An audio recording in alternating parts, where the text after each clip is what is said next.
CCF third সেমের সিলেবাসে rocks minerals আছে। এটা হচ্ছে জিওটেকটনিকের মধ্যে পড়ছে, প্র্যাকটিক্যাল মধ্যে পড়ছে। এখানে স্পেসিমেন হিসাবে দিয়েছে রক্স এবং মিনারেলস। রক্স হচ্ছে এক বা একাধিক মূল মিনারেলসের দ্বারা গঠিত, আর হচ্ছে মিনারেলস হচ্ছে তার মধ্যে শুধুমাত্র সেই উপাদানটাই থাকছে। তাহলে মিনারেলস হচ্ছে মৌলিক উপাদান আর হচ্ছে রক্স যৌগিক উপাদান। উৎপত্তিগত দিক থেকে শিলাকে 3 ভাগে ভাগ করা যায়: ইগনিয়াস রক বা হচ্ছে আগ্নেয় শিলা, সেডিমেন্টারি রক্স বা পাললিক শিলা, এবং হচ্ছে মেটামরফিক রক। ইগনিয়াস রকের মধ্যে 3টে এখানে দিয়েছে: গ্রানাইট, ডোলেরাইট আর ব্যাসাল্ট। সেডিমেন্টারি মধ্যে হচ্ছে কি দিয়েছে: ল্যাটেরাইট, লাইমস্টোন, সেল আর স্যান্ডস্টোন কংগ্লোমারেট। আর মেটামরফিকের মধ্যে হচ্ছে 6টা আছে: quartzite, slate, marble, cyst, phyllite আর নিশ। প্রথমে গ্রানাইট শিলাটা দেখি। গ্রানাইট শিলা আমরা বুঝবো কি করে? গ্রানাইটের মধ্যে বিভিন্ন ধরনের যে দানা একসাথে মিশে থাকে। মেনলি হচ্ছে কোয়ার্টজ, হর্নব্লেন্ড আর হচ্ছে মাইকা থাকে। তো এই রকম দেখেই মনে হচ্ছে যে বিভিন্ন ধরনের যে মিনারেলস গুলো আছে একসাথে মিশে আছে। এই যে একসাথে মিক্সড অবস্থায় আছে, বিভিন্ন কালার দেখে আমরা বুঝতে পারছি দানাগুলো। এইটা একটা টাইপস, এটা হচ্ছে আর একটা টাইপস, আর এই দুটো হচ্ছে আর একটা। শুধু যে এইরকম মাল্টি কালার হবে তা নয়, মাল্টি গ্রেনের যে আর কি সাইজ আলাদা আছে, গ্রেনের কালার আলাদা আছে, এরকমও হতে পারে। সবসময় এই পোর্শনগুলো মানে ভাঙা পোর্শনটা দেখতে হয়, তাতে করে না বোঝা যায় ভালো। এটা তো পলিশ করা আছে, খুব একটা বোঝা যাচ্ছে না। এইটা হচ্ছে পলিশ করা আছে, কাটা। এইখানটাতে ভাঙা পোর্শনটা দেখলে বুঝতে পারা যাবে। ভাঙা পোর্শনটা দেখলে সুইট হ্যামার দিয়ে এটা রক্স মিনারেলস ভাঙতে হয়, সুইট হ্যামার। তো এখানে পরিষ্কার বোঝা যাচ্ছে সাদা অংশগুলো হচ্ছে কোয়ার্টজ। ফেলসপার হচ্ছে এই যে একটু পিঙ্কিশ টাইপের যে পোর্শনটা আছে সেটা হচ্ছে ফেলসপার। হর্নব্লেন্ড হচ্ছে কালো অংশটা আছে, আর অল্প চকচকে পোর্শন আছে, সেটা হচ্ছে কি ওটার মধ্যে অল্প কিছু মাইকা আছে। শুধুমাত্র কালো রঙের হতে পারে, মানে এতে হর্নব্লেন্ডের পরিমাণটাই বেশি। সাদা এবং কালো, সাদার পরিমাণটা কম আছে, কালোটাই বেশি আছে। হর্নব্লেন্ডের পরিমাণটা বেশি, কোয়ার্টজের পরিমাণটা কম আছে। মানে শুধু এরকম কালার বুঝবো কি করে? যখন দেখবো যে দানাগুলো একটু মোটা মোটা আছে এবং মিক্সড অবস্থায় আছে। শুধু কালো হতে পারে, শুধু হর্নব্লেন্ড আছে, বা শুধু ফেলসপারও আছে, এরকম হতে পারে। এই যে যেমন এখানে ফেলসপারের পরিমাণটা বেশি। যেটা বলছিলাম যে পরীক্ষার সময় কিভাবে কাজটা করতে হবে। পরীক্ষায় কোয়েশ্চেনে মেনশন থাকবে কটা স্পেসিমেন আইডেন্টিফাই করতে হবে। এখানে সিলেবাসের মধ্যে যেটা দিয়েছে সেটা হচ্ছে মেগাস্কোপিক আইডেন্টিফিকেশন, মানে যে স্পেসিমেনটা আমরা দেখছি সেটা কিরকম টাইপের দেখতে, সামনাসামনি চোখে দেখে সেটাকে আইডেন্টিফাই করে তার যে ক্যারেক্টারিস্টিক্স আমরা দেখতে পাচ্ছি সেটাকে লিখতে হবে দুটো পয়েন্টে। 1 নম্বর পয়েন্ট, 2 নম্বর পয়েন্ট, দুটো পয়েন্টে লিখতে হবে। একটার মধ্যে হচ্ছে ধর তার ফিজিক্যাল আইডেন্টিফিকেশনটা লিখছিস, সেটাতে হচ্ছে কেমিক্যাল আইডেন্টিফিকেশন লিখছিস। এবার ধর যার কেমিক্যাল আইডেন্টিফিকেশন নেই, কেমিক্যাল আইডেন্টিফিকেশন মানে হচ্ছে যেটা ধর অ্যাসিড দিলে সেটার মধ্যে রিয়াকশনটা হয়, সেটা হচ্ছে কেমিক্যাল আইডেন্টিফিকেশন। আর ফিজিক্যাল আইডেন্টিফিকেশন যেটা চোখে দেখে, মানে তার আকার, তার হচ্ছে সাইজ, আকৃতি, দানার যে সাইজ, দানার যে কালার, তার ওয়েট কতটা কিরকম আছে, সেইগুলো হচ্ছে ফিজিক্যাল ক্যারেক্টারিস্টিক্সের মধ্যে পড়ছে।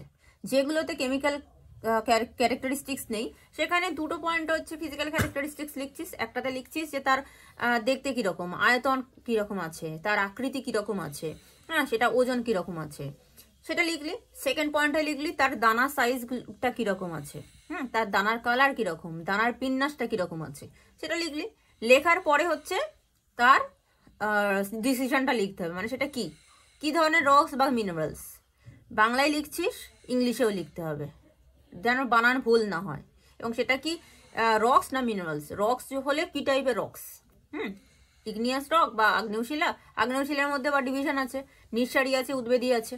এই উদ্বেদীর মধ্যেও দুটো প্রসেস মানে দুটো ক্যাটাগরি আছে, পাতালিক আর উপপাতালিক, সেগুলো কিন্তু মেনশন করে দিতে হবে। যত ভালো করে মেনশন করে দিবি তত কিন্তু নাম্বারটা ভালো ক্যারি হবে। তাহলে অন্য রুমে মানে পাঠানো হবে, সেখানে হয়তো সিলেবাস মানে কোয়েশ্চেন পেপারে বললো যে 3টে স্পেসিমেন আইডেন্টিফাই করতে হবে। আমি কথার কথা বলছি এক্সাম্পল হিসেবে, 3টে স্পেসিমেন আইডেন্টিফিকেশন করতে হবে। এবার যেদিন ধর পরীক্ষা আছে, অনেক স্টুডেন্টের পরীক্ষা আছে, সবাইকেই তো কাজটা করতে হবে। তার জন্য একটা টেবিলের মধ্যে ধর স্পেসিমেন দিলে হবে না, তো সেখানে সেন্টার 3টে টেবিল বানালো। 3টে টেবিলে হচ্ছে 3টে করে স্পেসিমেন আছে। এবার টেবিলে নিশ্চয়ই নাম্বারিং করবে, টেবিল এ বা 1 2 3 এরকম করে। খাতার মধ্যে তোদের যে লুশিটটা দেবে তার মধ্যে অবশ্যই দেখে নিবি যে ইনভিলিটটা যিনি আছেন তার সাইন আছে কিনা, কলেজের স্ট্যাম্প আছে কিনা, বিভিন্ন কলেজে বিভিন্ন স্ট্যাম্প আছে, সেন্টার কোড আছে, এবং হচ্ছে ইনভিলিটারের সাইন আছে কিনা উইথ ডেট, সেটা দেখে নিবি। তা নাহলে সেই খাতা কিন্তু ইনভ্যালিড হয়ে যাবে। তারপরে যেটা করছিস যে ওই লুশিটের মধ্যে নিজের রোল নাম্বার, রেজিস্ট্রেশন নাম্বারটা লিখছিস, অবশ্যই লিখবি। কোয়েশ্চেন নাম্বারটা দিচ্ছিস, কোয়েশ্চেনটা হাতে করে নিয়ে যাচ্ছিস, পেন এবং অ্যাডমিট নিয়ে যাবি বোর্ড সাথে। তারপরে হচ্ছে কি সেটার মধ্যে খাতার মধ্যে এই সমস্তগুলো লেখার পরে টেবিল নাম্বার কত, যদি একটা টেবিল থাকে তাহলে টেবিল নাম্বার লেখার দরকার নেই, কিন্তু যদি টেবিল নাম্বার আলাদা আলাদা থাকে তাহলে টেবিল নাম্বার তোর কোন টেবিলে পড়েছে, তা নাহলে কিন্তু সেটা আইডেন্টিফিকেশন ভুল হয়ে যাবে। হ্যাঁ, টেবিল নাম্বারটা অবশ্যই দিবি। দেওয়ার পরে স্পেসিমেন নাম্বার 1 2 বা 3 যেরকম ওখানে দেওয়া থাকবে সেরকম ভাবে দিতে হবে। হ্যাঁ, প্রথমে ধর স্পেসিমেন নাম্বার 1, আমি কথার কথা বলছি, স্পেসিমেন নাম্বার 1 বা ওরা যেরকম ভাবে দিচ্ছে সেটা দেখে নিচ্ছে, যদি বুঝতে না পারে জিজ্ঞাসা করে নিবি। স্পেসিমেন নাম্বার 1 দিয়ে 1 নম্বর পয়েন্ট দিয়ে তার ক্যারেক্টারিস্টিক্স লিখছিস, মানে প্রথম স্পেসিমেনটার ক্যারেক্টারিস্টিক্স লিখছিস। 2 নম্বর দিয়ে আর একটা ক্যারেক্টারিস্টিক্স লিখছিস। তারপর হচ্ছে শেষের ডিসিশন দিয়ে হচ্ছে সেটা কি। প্রথমে কিন্তু বিষয়টা সম্বন্ধে লিখবি না যে এটা হচ্ছে আগ্নেয়শিলা, তাকে এরকম দেখতে, এরকম ভাবে নয়, কিন্তু আগে তার আইডেন্টিফিকেশন দিচ্ছিস। সেটা এই যে লিস্ট যেটা দেওয়া আছে আমার তার মধ্যে কিন্তু পেয়ে যাচ্ছিস। হ্যাঁ, এখানে পুরো লিস্ট ধরে দেওয়া আছে, পুরো ক্যারেক্টারিস্টিক্স লেখা আছে। দেওয়ার পরে লেখার পরে এবার সিদ্ধান্তে তাহলে পৌঁছচ্ছিস এটা হচ্ছে কি ধরনের শিলা বা খনিজ। এটা হয়ে যাওয়ার পরে মানে লেখার পরে একদম আন্ডারলাইন টেনে দিচ্ছিস। এবার সেকেন্ডের যে স্পেসিমেনটা আর কি লিখছিস, যে স্পেসিমেন নাম্বার 2 দিয়ে তার ক্যারেক্টারিস্টিক্স লিখছিস, দুটো ক্যারেক্টারিস্টিক্স। তারপরে হচ্ছে তার সিদ্ধান্তে পৌঁছচ্ছিস, সেটা আন্ডারলাইন টানলি। তারপরে হচ্ছে কি থার্ড নম্বরটার ক্ষেত্রে ঠিক একই রকম করতে হবে। যদি 3টে দেয় তাহলে 3টে, যদি 4টে দেয় 4টে, যদি 2টো দেয় 2টো, এরকমভাবে করছিস। তারপরে কিন্তু খাতাটা মেন শিটের মধ্যে বেরিয়ে দিতে হবে। সেটা হচ্ছে কলেজ বলে কিভাবে বাঁধতে হবে না বাঁধতে হবে। তো এবার হচ্ছে কি প্রথম যে আমাদের সিলেবাস অনুযায়ী রক্সটা ছিল গ্রানাইট হলো। তাহলে গ্রানাইটে কি বললাম, বিভিন্ন ধরনের দানা, বুঝবো কি করে, বিভিন্ন কালারের দানা, বিভিন্ন কালার। হ্যাঁ, একটু মোটা হতে পারে বা একটু ফাইন হতে পারে, একসাথে মিক্সড অবস্থায় থাকছে। এখানটা পুরো ভালো করে বোঝা যাচ্ছে। ঠিক আছে, তাহলে নেক্সটটাই যাই। নেক্সটটা কি আছে, নেক্সটটা আছে হচ্ছে ডোলেরাইট। আচ্ছা, এটা কি ধরনের শিলা, এটা হচ্ছে আগ্নেয় শিলা, পাতালিক, উদ্বেদিত শিলা বটেই প্লাস পাতালিক। পাতালিক মানে কি, একদম যেটা হচ্ছে ভিতরে থাকছে, একদম অভ্যন্তরে থাকছে, কোনো রকম ফাটল দাঁড়ানোর মধ্যে দিয়ে বেরোতে পারছে না, একদম অভ্যন্তরে থাকছে। এটার জমাট বাঁধতে বেশি সময় লাগে, তাই দানাগুলো একটু মোটা হয়। আর এটা হচ্ছে আম্লিক শিলা। 4টে টাইপসের আগ্নেয় শিলা আমরা দেখলাম। হ্যাঁ, 4 ধরনের, এই যে 4 ধরনের আমরা দেখলাম। নেক্সট আছে হচ্ছে ডোলেরাইট। ডোলেরাইট এরকম, এটা হচ্ছে উপপাতালিক আগ্নেয় শিলা। হ্যাঁ, উদ্ভিদী শিলা কিন্তু উপপাতালিক। আগ্নেয় শিলার মধ্যে হচ্ছে উপপাতালিক, এই আগ্নেয় শিলার মধ্যে হচ্ছে উদ্ভিদী, তার মধ্যে হচ্ছে উপপাতালিক। কিরকম, কারণ এটা ফাটল দাঁড়ানোর মধ্যে, মানে ম্যাগমা চেম্বার থেকে যখন বেরোচ্ছে তখন ফাটল দাঁড়ানোর মধ্যেই থেকে যাচ্ছে, বাইরে বেরোতে পারছে না বা একদম ভূ অভ্যন্তরে থাকছে, তাই এটা উপপাতালিক আগ্নেয় শিলা। এটার যে দানার যে সাইজ সেটা হচ্ছে কি, সেটা হচ্ছে গ্রানাইটের থেকে একটু ফাইন, মানে গ্রানাইটের থেকেটা আগে জমাট বাঁধে, তাই হচ্ছে দানাটা হচ্ছে গ্রানাইট থেকে একটুখানি ফাইন, কিন্তু ব্যাসাল্টের থেকে মোটা। ব্যাসাল্টটা দেখি তাহলে। ব্যাসাল্টের কিছু নয়, স্টোন চিপ, যেটা মানে চিপ স্টোন, যেটা হচ্ছে আমাদের ঘর বাড়ি তৈরিতে লাগে বা রেল লাইনে থাকে। এই যে এটা হচ্ছে নিঃসারী আগ্নেয় শিলা, দানাটা খুব ফাইন, তাড়াতাড়ি এটা জমাট বাঁধে।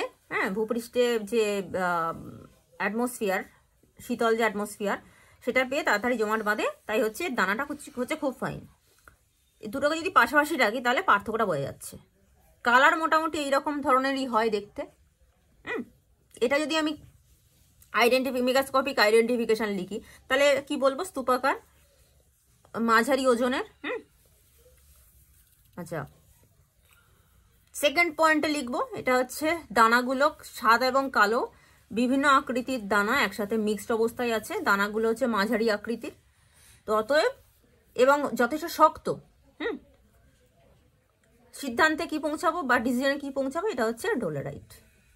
এটি একটি উপপাতালিক আগ্নেয় শিলা। এটা হচ্ছে ব্যাসাল্ট। ব্যাসাল্ট হচ্ছে ক্ষারীয় শিলা, গ্রানাইট হচ্ছে আম্লিক শিলা, আর ব্যাসাল্ট হচ্ছে ক্ষারীয় শিলা। এতে হর্নব্লেডের পরিমাণটা বেশি থাকছে। তাহলে এই তিনটে হচ্ছে আমাদের আগ্নেয় শিলার মধ্যে হয়ে গেল, গ্রানাইট, ডোলেরাইট আর ব্যাসাল্ট। নেক্সট কি হচ্ছে? নেক্সট আছে হচ্ছে ল্যাটেরাইট।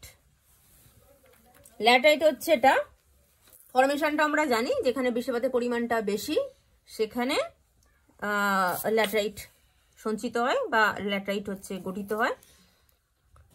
ল্যাটেরাইট দেখতে এরকম লাল রঙের হয়, এর মধ্যে যদি আমরা জল দিই তাহলে একটা সোঁদা গন্ধ বেরোয়।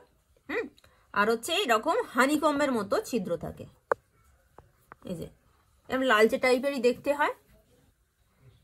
এটার সাথে মানে ল্যাটেরাইটের সাথে বক্সাইটের দেখতে মিল আছে, কিন্তু বক্সাইটের দানা থাকে, এটা কিন্তু দানা নয়, এর মধ্যে এরকম হানিকম্ব আছে।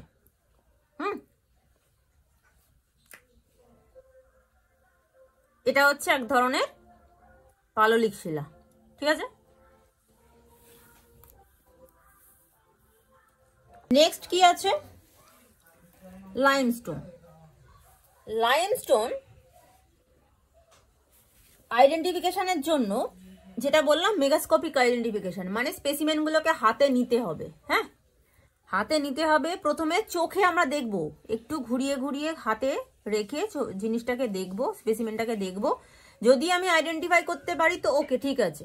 যদি আইডেন্টিফিকেশনে প্রবলেম হয় তখন স্টেপ বাই স্টেপ আমরা এগোবো, কারণ যে পেডোমিটার যেটা আছে তার মধ্যে বিভিন্ন ধরনের আইটেম আমাদের আমাদের দেওয়া থাকবে। যেমন হচ্ছে ম্যাগনেট, এখানে আরেকটা ম্যাগনেট আছে, এটা হচ্ছে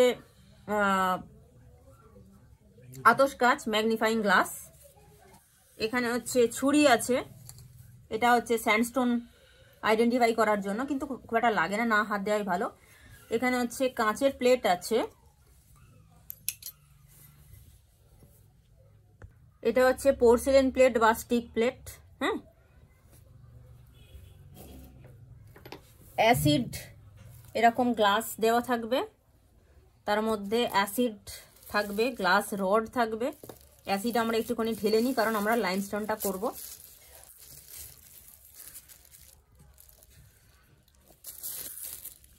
হচ্ছে লাইমস্টোন বললাম মানে হচ্ছে চুনাপাথর। চুনাপাথর মোটামুটি এরকম সাদা রঙেরও হয় বা কালো রঙেরও হতে পারে, ওটা বোঝার খুব একটা উপায় নেই। যেমন এখানে সাদা রঙে দেখতে পাচ্ছি এবং ফলিয়েশন আছে, পরিষ্কার বুঝতে পারছি ফলিয়েশন আছে, কিন্তু হ্যাঁ কতগুলো স্তর দেখে মনে হচ্ছে না? হ্যাঁ, তাও যদি বুঝতে না পারি তখন আমাকে অ্যাসিড দিতে হবে। এটা কালো রঙের, এর মধ্যে একটা বেন্ড আছে। হ্যাঁ, একটা হচ্ছে একটা শিরার মতো চলে গেছে, কোয়ার্টজ ভেন, একটা ভেন আছে। কিসের ভেন বুঝতে পারছি না, কিন্তু কোয়ার্টজ ভেনই মনে হচ্ছে।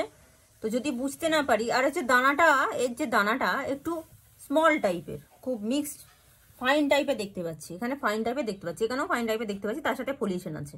এখানে ফলিয়েশন অতটা বুঝতে পারছি না, কিন্তু দানাটা ফাইন আছে, যার সাথে ব্যাসাল্টের একটু অল্প মিল থাকলেও থাকতে পারে। যদি আমি বুঝতে না পারি ব্যাসাল্ট না এটা ব্যাসাল্ট নাকি হচ্ছে লাইমস্টোন, তখন আমাকে কিন্তু অ্যাসিড দিতে হবে। আচ্ছা, এখানে আমি একটুখানি অ্যাসিড দিয়ে দেখি, একদম খুব সাবধান। হ্যাঁ, আসছে, এই যে বুদবুদ উঠছে, কিন্তু এই যে একটা গ্যাস উঠছে, এটা কিন্তু কার্বন ডাইঅক্সাইড। হ্যাঁ, কারণ এই যে লাইমস্টোন এর মেন মিনারেলস হচ্ছে কি ক্যালসিয়াম কার্বনেট। ক্যালসিয়াম কার্বনেট এটা HCl, লঘু হাইড্রোক্লোরিক অ্যাসিড। যখন আমরা অ্যাসিডটা দিলাম, এই যে একটা লিকুইড তৈরি হলো, সলিউশন তৈরি হলো, কার্বনেশন পদ্ধতি এখানে কাজ হলো। হ্যাঁ, তো এটা হচ্ছে ক্যালসিয়াম বাইকার্বনেটে পরিণত হলো। চুন জলের মধ্যে মেশালে কি হবে, গলে যায়, তো মানে ক্যালসিয়াম বাইকার্বনেটে পরিণত হয়। ক্যালসিয়াম বাইকার্বনেটে পরিণত হলো এবং যে গ্যাসটা উঠলো সেটা কিন্তু কার্বন ডাইঅক্সাইড। এবার এখানে একটু দিয়ে দেখি, এটা খুব একটা ভালো বোঝা যাবে না মনে হচ্ছে, খুব একটা ভালো বোঝা যাচ্ছে না, তাহলে এটা লাইমস্টোন নয়। হ্যাঁ, অন্য কিছু। আমাদের কাছে ওই একটাই লাইমস্টোন আছে, এটাকে সরিয়ে রাখছি।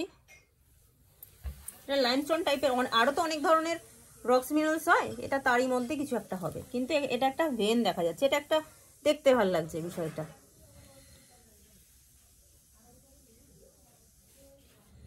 একটু সোঁদা গন্ধও আছে, এটা সেল হতে পারে কারণ একটু সোঁদা গন্ধ আছে। যখন আমি এটা যখন দাগ দিচ্ছি ছুরি দিয়ে, তখন কিন্তু পাউডারের মতো অল্প কিন্তু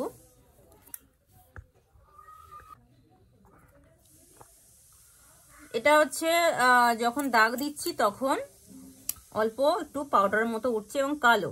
আর যদি আমরা জল দিই তাহলে কিন্তু সোঁদা গন্ধ বেরোচ্ছে। তাহলে এটা সেল হতে পারে। নেক্সট,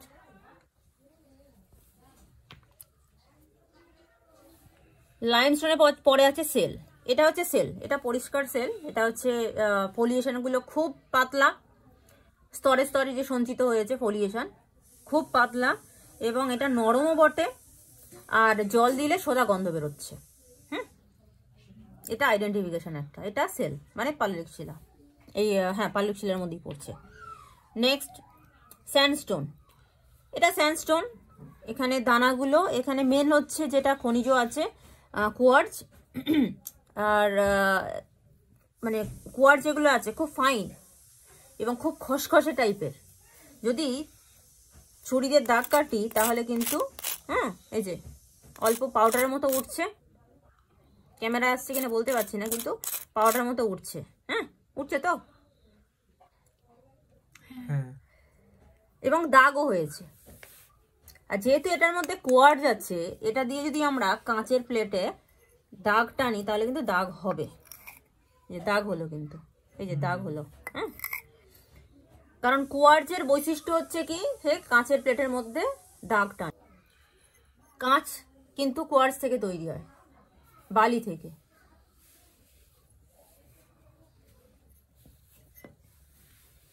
তাহলে এটা হচ্ছে হলুদ রংটা দেখতে পাচ্ছি, কোয়ার্টজের কণাগুলো সিমেন্ট জাতীয় পদার্থ দ্বারা একে অপরের সঙ্গে হচ্ছে মিক্সড অবস্থায় আছে, মিশ্রিত অবস্থায় আছে বা আবদ্ধ অবস্থায় আছে।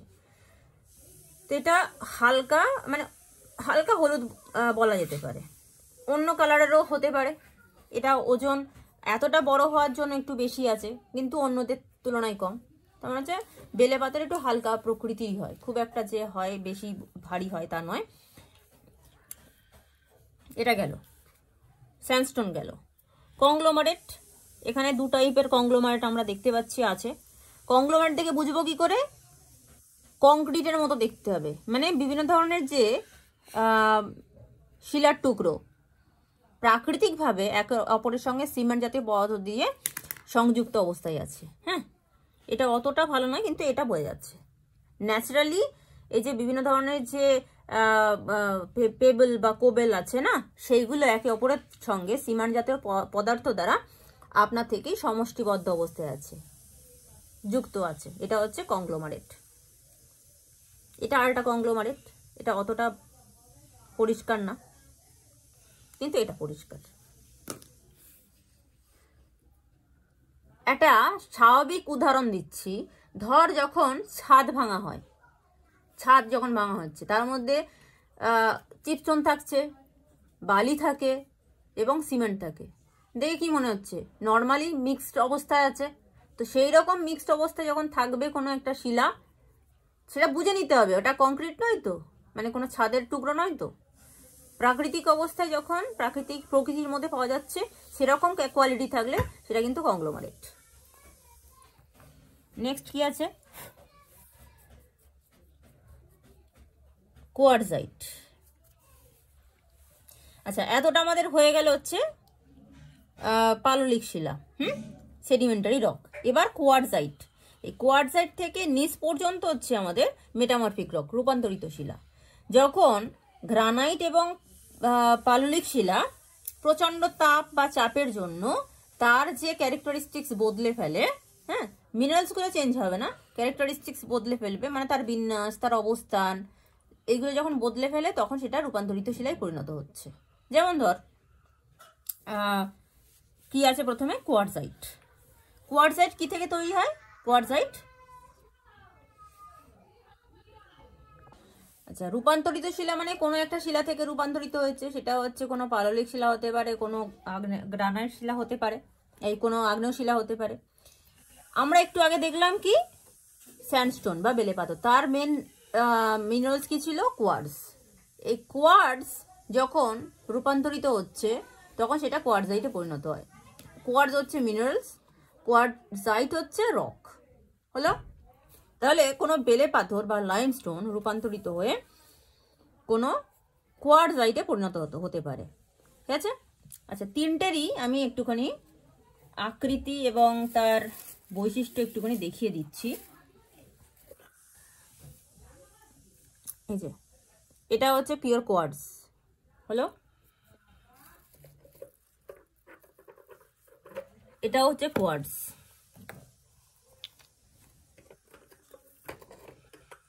এটাও কোয়ার্টজ। ঠিক আছে, এটা হচ্ছে কোয়ার্টজ পিওর।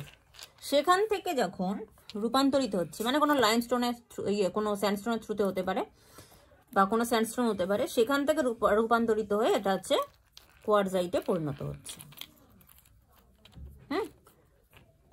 দেখতে কিরকম কোয়ার্টজাইট? কি মিছরির মতো, একটুখানি ছেঁড়া ছেঁড়া টাইপের। বেলে পাথর হচ্ছে নরম, মানে চট করে তার ভঙ্গুর অবস্থা, নরম নয় ভঙ্গুর, চট করে মানে নষ্ট হয়ে যেতে পারে। কিন্তু কোয়ার্টজাইট খুব শক্ত, শিল নোড়া যে, সেটা কিন্তু কোয়ার্টজাইট দিতে তৈরি হয়, মানে এর প্রতিরোধ ক্ষমতা বেশি। তাহলে তিনটের মধ্যে ডিফারেন্সটা দেখিয়ে দিলাম। ঠিক আছে, এইটা এই যে কোয়ার্টজ, এইটার মধ্যেও আছে, এটার মধ্যেও আছে।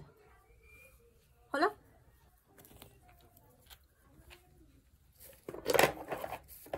আমরা স্যান্ডস্টোনে কিন্তু ছুরি দিয়ে দাগ কাটছিলাম, দাগ হচ্ছিল। এখানে দাগ কাটলে কিন্তু দাগ হবে না, কোনো দাগই পড়বে না, মানে এর প্রতিরোধ ক্ষমতা অনেক বেশি। আওয়াজ হচ্ছে শুধুমাত্র, কোনো দাগ হচ্ছে না, কিন্তু কোনো শুধু আওয়াজ হচ্ছে, কোনো দাগ পড়ছে না।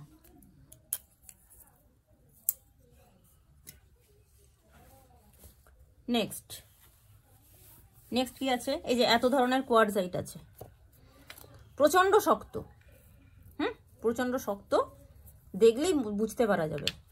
এই যে বালির মধ্যে থাকি কিন্তু, যে একটু শক্ত শক্ত নুড়ি না, ওগুলো সব কোয়ার্টজাইট। এই যে এগুলো সব কোরিয়ানা। এর মধ্যে অ্যাসিড দিলেও কিচ্ছু হবে না, জল দিলে কিচ্ছু হবে না, ছুরি দিয়ে দাগ কাটলে কিচ্ছু হবে না। কিন্তু কাঁচের মধ্যে দাগটা নি, দাগ পড়ছে, দাগ পড়ছে কিন্তু।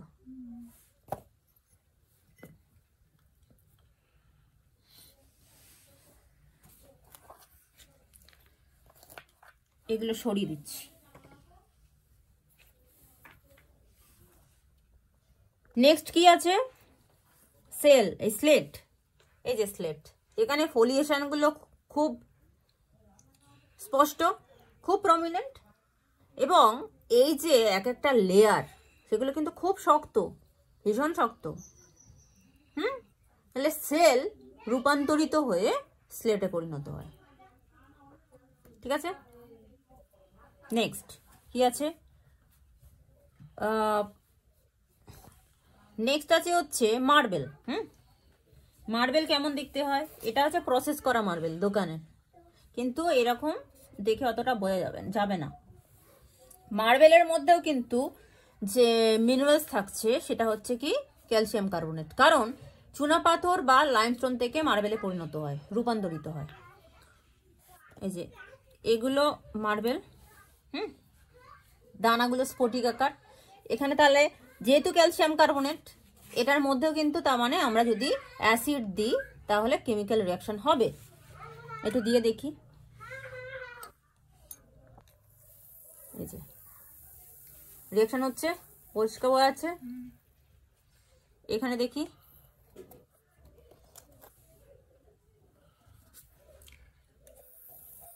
ও ঠিক আছে, একই তো। এগুলো বোরা কেবের কাছ থেকে তুলে নিয়ে আসা। এই যে এটা খুব একটা হবে বলে মনে হচ্ছে না, এটা মনে হচ্ছে কোয়ার্টজ, এই কোয়ার্টজাইট।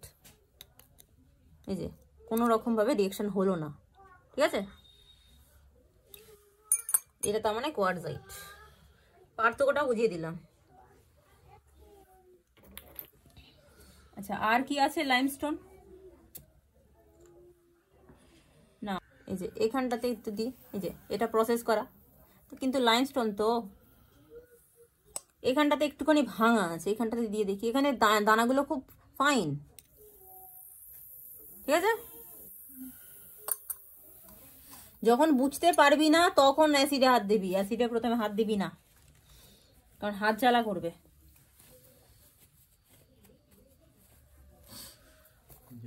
নেক্সট কি আছে? সিস্ট, ফিলাইট আর নিস।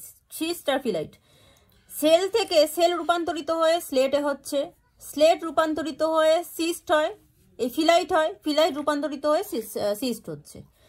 ফিলাইট মানে কি? ফিলাইটের হচ্ছে ফলিয়েশন থাকবে, প্লাস যদি মাইকা থাকে তাহলে কিন্তু সেটাকে মাইকা সিস্ট বলবো, এই মাইকা ফিলাইট বলবো। এই যে এখানে ফলিয়েশনগুলো খুব পাতলা এবং খুব চকচকে, হ্যাঁ খুব চকচকে। এটাতে মাইকা আছে তাই চকচকে করছে। ফলিয়েশনগুলো কি বোঝা যাচ্ছে?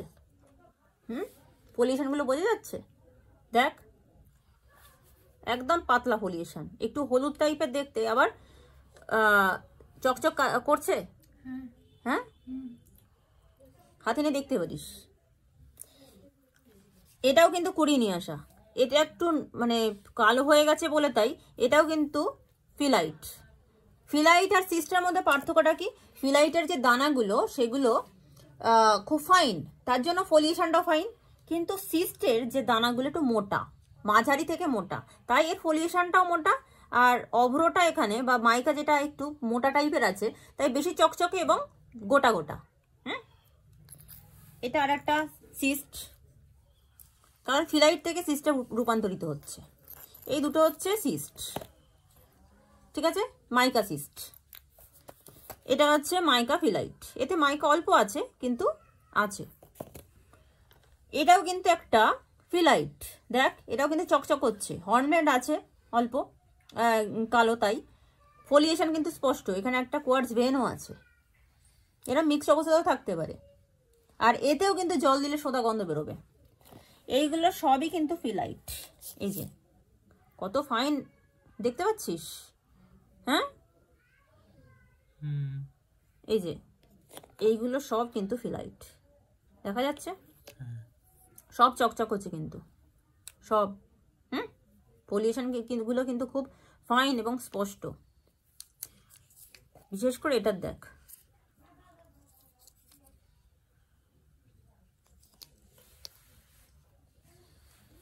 তাহলে মেটামরফিক রক, আর একটা বাকি আছে নিশ।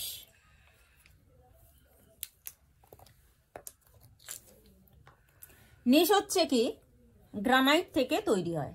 গ্রানাইটে কি কি ছিল এর মধ্যে, রক্স মিনারেলস এর মধ্যে? কোয়ার্টজ, ফেলসপার, হর্নব্যান্ড এবং হচ্ছে মাইকা। সেইগুলো যদি পরপর এক একটা লেয়ারে তৈরি হয়ে যায়, মানে হচ্ছে হর্নব্যান্ডের একটা লেয়ার, কোয়ার্টজের একটা লেয়ার, ফেলসপারের একটা লেয়ার, এরকম ভাবে যদি পরপর সাজানো থাকে, মানে ধর বইয়ের পাতা যেরকম ভাবে এক একটা পেজ পরপর সাজানো থাকছে, সেরকম ভাবে সাজানো থাকলে এরকম একটা লেয়ার তৈরি হবে না, এই যে এতে লেয়ার দেখা যাচ্ছে না, পুরোটা ব্যান্ড তৈরি হচ্ছে বিভিন্ন বিভিন্ন ব্যান্ড। এরকম ভাবে ব্যান্ড হিসাবে থাকলে সেটা হচ্ছে আমাদের বুঝতে হবে নিশ। এই যে ব্যান্ড বোঝা যাচ্ছে পুরো, এই যে এটাতে আরো ভালো বোঝা যাচ্ছে ব্যান্ড, পুরো ব্যান্ড বোঝা যাচ্ছে, দেখতে পাচ্ছিস? এটা হচ্ছে তাহলে নিশ। তো এই হচ্ছে আমাদের রক্স ছিল। এবার মিনারেলস। আরেকটা জিনিস বলে দিই, ধর এখানে এক ধরনের স্পেসিমেন দেখছিস, অন্য কোথাও অন্য স্পেসিমেন দেখতে পারিস, মুখস্থ করবি না, আইডেন্টিফিকেশনটা মাথার মধ্যে বসিয়ে নিবি, কি রক্স বা কি মিনারেলস কিরকম টাইপের দেখতে, যেরকম দেখতে লাগবে সেটার একটা বৈশিষ্ট্য জানিস, সেই বৈশিষ্ট্যগুলোকে মাথায় রাখছিস। যেখানে মানে অন্য কোথাও যখন এক্সাম দিতে যাচ্ছিস বা আইডেন্টিফিকেশন করছিস, সেখানে যেরকম তার কালার দেখবি, বৈশিষ্ট্য সেম থাকবে, কালার চেঞ্জ হতে পারে, হ্যাঁ, সেটাকে দেখে তার কালার, তার যে বৈশিষ্ট্যটা লিখছিস, বৈশিষ্ট্য মোটামুটি একই থাকছে, সেটা তারপর তোকে আইডেন্টিফিকেশন করে তার সিদ্ধান্তটা লিখতে হবে। মানে এখানে ধর দেখতে পাচ্ছিস যে স্যান্ডস্টোন হলুদ রঙের, এবার যেখানে পরীক্ষা দিতে গেলি সেখানে ধর লাল রঙের, তাহলে তুই কিন্তু লিখবি না যে এটা হচ্ছে হলুদ রঙের, তুই লাল রঙেরই লিখবি, কিন্তু বাকি ক্যারেক্টারিস্টিক সেম থাকবে। দানা একটুখানি এখানে যেন ফাইন আছে, একটু মোটা হতে পারে, কিন্তু ঝরবে, যদি ছুরি দিয়ে দাগ কাটিস তাহলে কিন্তু ঝরবে এবং খসখসে টাইপেরই হবে, মসৃণ হবে না। এইগুলোই তো আইডেন্টিফিকেশন, মেগাস্কোপিক আইডেন্টিফিকেশন। এবার হচ্ছে মিনারেলস। মিনারেলসের মধ্যে কি আছে? বক্সাইট। প্রথমে বক্সাইট, এই যে বক্সাইটে যেটা দেখতে পাচ্ছি যে এই যে দানা কতগুলো আছে, হ্যাঁ, ছোট ছোট দানা, আরো বড় আকৃতিরও দানা হতে পারে, এই স্পেসিমেন্টের মধ্যে হচ্ছে দানাগুলো ছোট, সেগুলো একে অপরের সঙ্গে সংবদ্ধ অবস্থায় আছে। এটা হচ্ছে কি, এটা গিবসাইট ডায়াস্পোর। গিবসাইট আর ডায়াস্পোর হচ্ছে মিনারেলস। সেখান থেকে কি হয় বক্সাইটের, সেখান থেকে হচ্ছে কি যেটাকে আমরা অ্যালুমিনিয়াম বলি, অ্যালুমিনিয়াম তৈরি হয়, এই যে বক্সাইট, ঠিক আছে। এবং লাল রঙের দেখতে ম্যাক্সিমামটাই হতে পারে, একটু একটু কালচে লাল, হয়তো অন্য কোনো স্পেসিমেনের দানাগুলো বড়, হ্যাঁ, একটু হালকা লাল হতে পারে, কিন্তু এরম টাইপেরই দেখতে হয়। এটা হচ্ছে মিনারেলস। হ্যাঁ, সেকেন্ড মিনারেলস কি আছে? ক্যালসাইট। ক্যালসাইট এরকম রম্বস আকৃতিরই হয়, এটাকে যদি সুইট হ্যামার দিয়ে ভাঙবে কিন্তু এরকম রম্বস টাইপের হয়ে, হ্যাঁ, এটার মধ্যেও ক্যালসিয়াম কার্বনেট আছে, মানে এখানেও অ্যাসিড দিলে রিয়াকশন হবে। দেখ এরকম কোন করে ভেঙেছে, একটুখানি বাঁকানো ভাবে ভেঙেছে, বোঝা গেল? এই যে যতবার অ্যাসিড দেবো ততবার কিন্তু ক্ষয়ছে, সেজন্য অ্যাসিড না দেওয়াই ভালো। আমি এটা দেখে বোঝা যাচ্ছে যে এটা কোন করে ভেঙেছে, রম্বসের মতো ভেঙেছে, তার মানে এটা ক্যালসাইট। আর সাদা রঙেরই বেশিরভাগ ক্ষেত্রে হয়, অন্য রঙের হতে পারে কিন্তু সাদাটাই বেশি হয়ে থাকে। রম্বস আকৃতির ভাঙছে মানে হচ্ছে এটা ক্যালসাইট, এরকম চকচকে টাইপেরই দেখতে হয়, বোঝা গেল? নেক্সট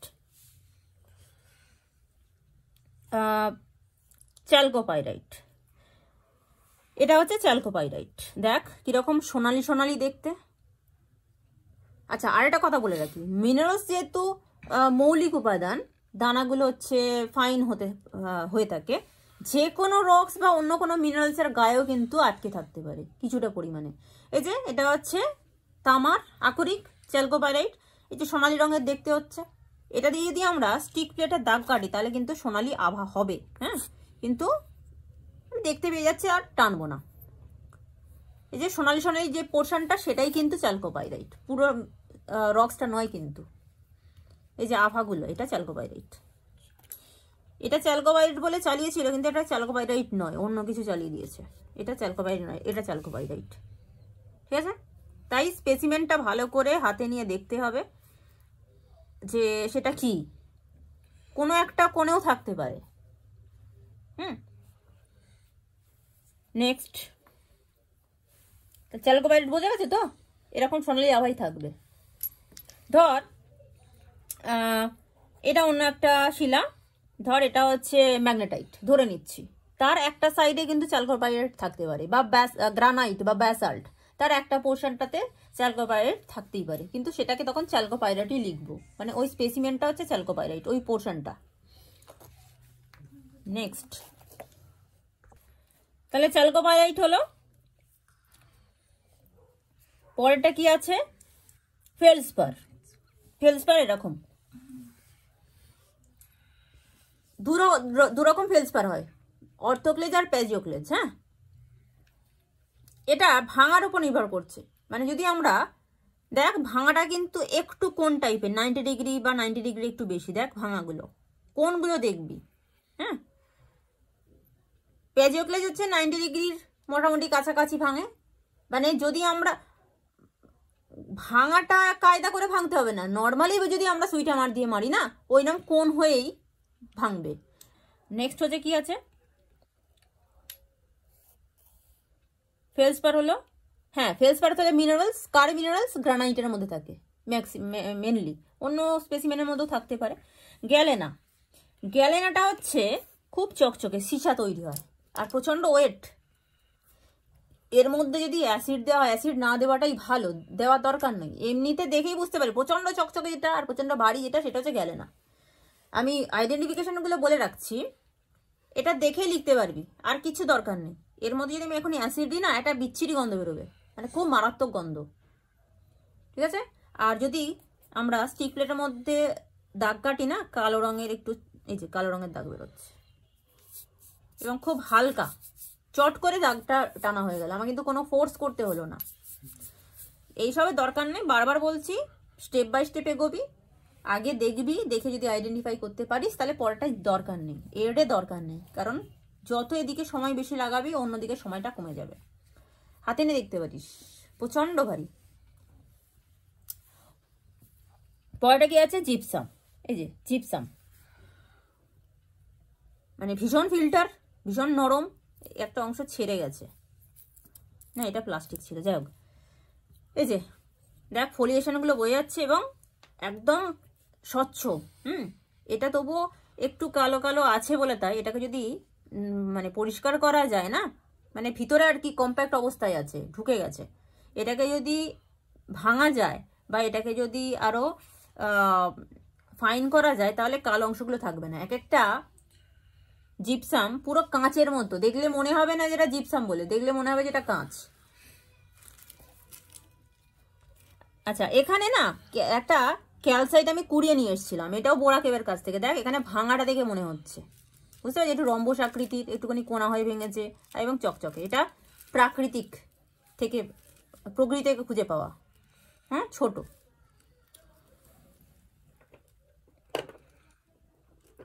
তাহলে কি একটু পরীক্ষা হবে? একটুখানি অ্যাসিড দিই।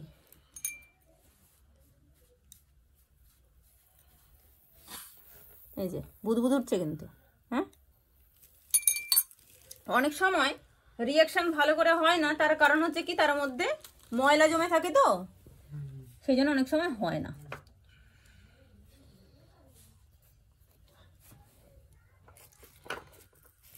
পরেরটা কি আছে? তাহলে জিপসাম গেল। হেমাটাইট,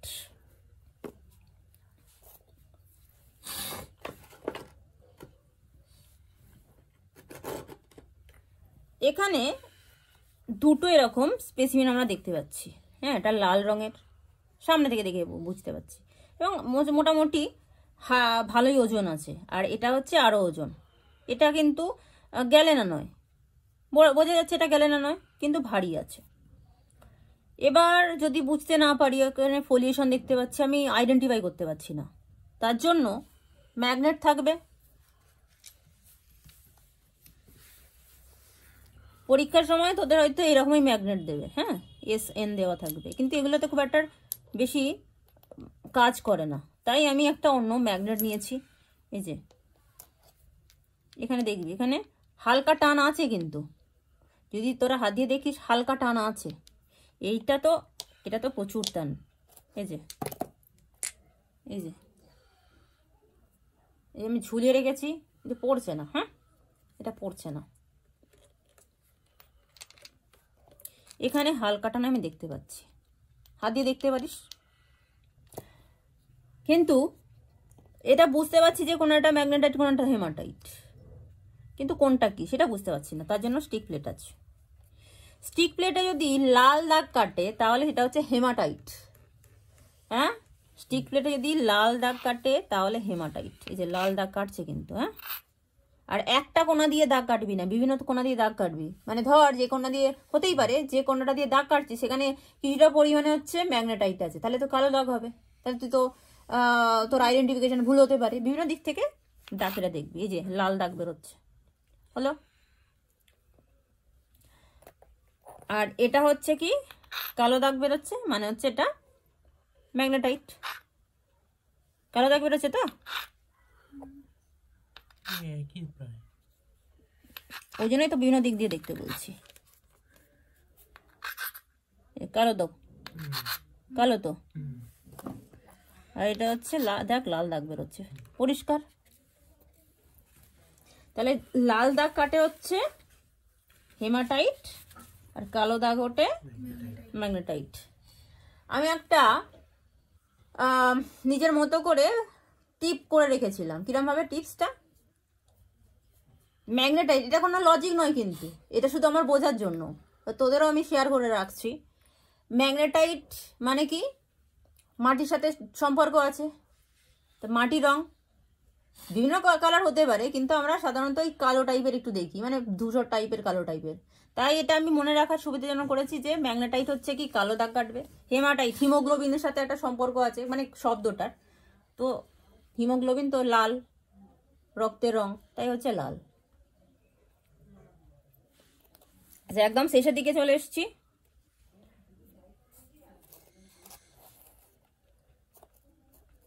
মাইকা, মাইকাটা এই যে এটা হচ্ছে মাইকা। মাইকা প্লেট হিসেবে এখানে আছে। বুক, মাইকা বুক, এই যে মাইকা। হ্যাঁ, ভীষণ পাতলা, এটা প্লাস্টিকের মধ্যে মোড়ানো আছে, আবার আমি খুলিনি। হ্যাঁ, যেটা সাদা সেটা হচ্ছে মাস্কোবাইট, যেটা কালো সেটা হচ্ছে বায়োটাইট, আর যেটা হচ্ছে একটু মানে ব্রাউন টাইপের ফ্লকোবাইট বলা হচ্ছে, বা গোল্ডেন টাইপের ফ্লকোবাইট। তাহলে সবটাই হচ্ছে মাইকা। সাদাটা আছে যেটা, সেটা হচ্ছে আমাদের মাস্কোবাইট, কালোটা হচ্ছে বায়োটাইট। কালো আর সাদাটাই বেশিরভাগ থাকে আর কি কলেজগুলোতে। তো আমার কাছে হচ্ছে মাস্কোবাইটটা ছিল, মাস্কোবাইটটা দেখালাম। Next quartz. কোয়ার্টজ তো আগে অলরেডি দেখিয়েছি, এই যে এতগুলো কোয়ার্টজ আছে। কোয়ার্টজ থেকে দুটি বের হয়। কোয়ার্টজ থেকে যদি লাইটে ধরি না, তার থেকে মনে হচ্ছে একটা লাইট বেরোবে, মানে একটা রিফ্লেকশন হবে, মানে সেটা বিভিন্ন টাইপের কোয়ার্টজ হয়। কোয়ার্টজের কি বৈশিষ্ট্য? কাঁচের মধ্যে দাগ ফেলে, এই যে কাঁচের মধ্যে দাগ ফেলছে। হ্যাঁ, এই যে দাগ ফেলছে, বালি থেকে তৈরি হয়। হ্যাঁ, এই এর থেকে কোয়ার্টজ থেকে হচ্ছে কি কাঁচ তৈরি হয়, মানে বালি থেকে, বালি তো কোয়ার্টজই আছে, বালি থেকে হচ্ছে কাঁচ তৈরি হয়। এই যে দাগ ফেলছে। হ্যাঁ, এই যে এখানে কিছুটা আবার হর্নব্লেন্ডও মিশে আছে, কিন্তু যেটা পরিমাণটা বেশি সেটাই হচ্ছে আমাদের স্পেসিমেন আইডেন্টিফাই করতে হবে।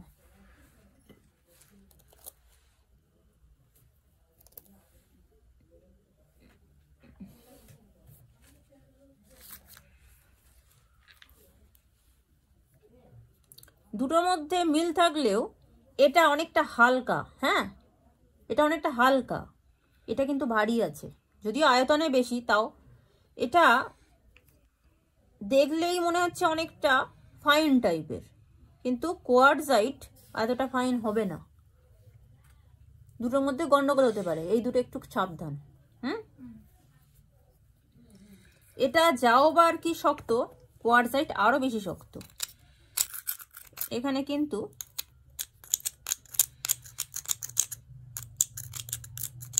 কিছুটা দাগ পড়ছে। হ্যাঁ,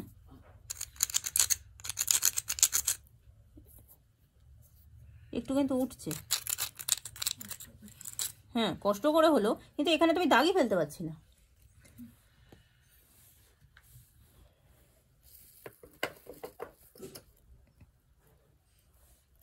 কতটা শুভ্র, মানে একদম ফ্রেশ সাদা। হলুদও হয়, কোয়ার্টজ না একদম হলুদও হতে পারে এবং কাঁচের মতো স্বচ্ছ হতে পারে। তখন বুঝবো কি করে? কাঁচ নেবো, নিয়ে কাঁচের উপরে দাগ কাটবো, যদি দাগ হয় তাহলে হচ্ছে কোয়ার্টজ। আচ্ছা নেক্সট ট্যাল্ক। ট্যালকাম পাউডার তৈরি, এটা একদম স্মুথ সাদা রঙের। আমার দেখ একদম কিন্তু মসৃণ, এর থেকে ট্যালকাম পাউডার তৈরি হয়। দেখ হাত দিয়ে দেখ, খুব সফট, মানে ওর কাঠিন্যতা খুব কম।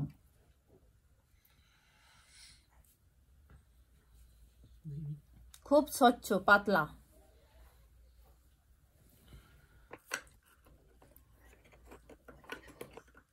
আচ্ছা নেক্সট টুরমালিন। টুরমালিন বেশিরভাগ ক্ষেত্রে কালো হয়। হ্যাঁ, এই যে কাঠির মতো লম্বা লম্বা দাগ, অনেক সময় হয় কি, এটাই হচ্ছে আইডেন্টিফিকেশনের মেন ক্যারেক্টারিস্টিক্সের, কাঠির মতো লম্বা লম্বা দাগ। অনেক সময় হয় কি টুরমালিনের মধ্যে না মাইকাও থাকে, চকচক করে দেখতে, এটা এখান থেকে জুয়েলারি তৈরি হয়। তো এই হচ্ছে আমাদের রক্স মিনারেলস ছিল। ঠিক আছে, তাহলে দেখবি ভালো করে স্পেসিমেনটাকে হাতে নিয়ে আইডেন্টিফাই করবি, সেটা দেখে যেটা বোঝা যাচ্ছে ক্যারেক্টারিস্টিক্স লিখছিস 2টো পয়েন্ট, তারপরে তার সিদ্ধান্তে পৌঁছানো, সেটা কি রক্স না মিনারেলস। রক্স হলে কি রক্স, মিনারেলস হলে কি মিনারেলস। ঠিক আছে, আর কিছু লেখার দরকার নেই। ঠিক আছে।